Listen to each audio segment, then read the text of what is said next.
So I was thinking about the Demon Slayer Trilogy and how it doesn't make sense, and I'll explain why. Most of you know that the Demon Slayer Infinity Castle arc will be split into 3 movies, right? I feel it's going to be similar to Mugen Train, right? There's the movie and then there's the TV series. With the Mugen Train, it kinda makes sense because that arc wasn't too long.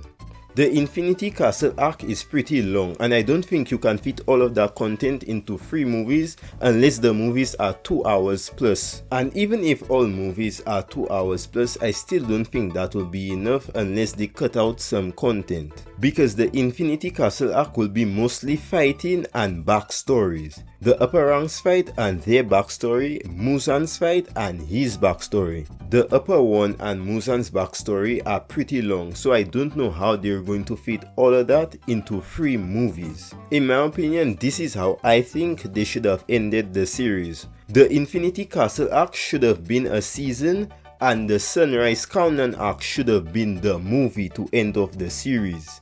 Some people are saying the movie direction is the best way to end off the series because of production, and I disagree because take a look at season 2, the Entertainment District arc.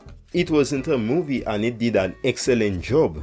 There is so much content in the final arc and I don't think they can fit all of it into 3 movies. That's my first point. My second point is, and this is just my opinion, but I think the trilogy will kill the hype for the final arc. We all know the reason for the trilogy is to make money. Movies will make more money than seasons. The first point is the release order.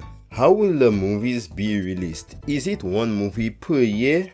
Because if that's the case, then it will kill the hype for Demon Slayer, which I'm hoping they don't do that. The route I see Ufotable going is that they release 1 movie per quarter. The first movie in the first quarter of the year, the second movie in the second quarter of the year, and the final movie in the third quarter of the year. 1 movie for each quarter of the year in 2025. In my opinion, that would make the most sense because let's be honest, Ufotable won't release all 3 movies at the same time. The whole point of the 3 movies was to make as much money as possible.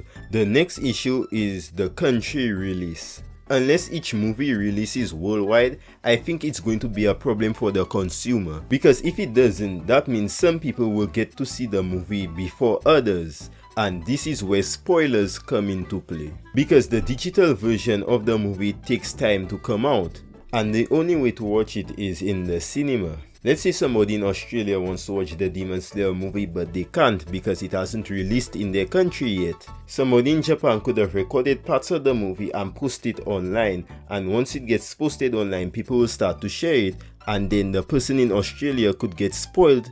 But if it was a weekly release, most people will have access to that episode at the same time. But at the end of the day, all of this is just speculation. All we know that is there will be 3 movies and those 3 movies will end off the series. This is just my opinion, but I don't think this is the right way to end off a series like Demon Slayer with 3 movies, but that's just my opinion. That's it for me.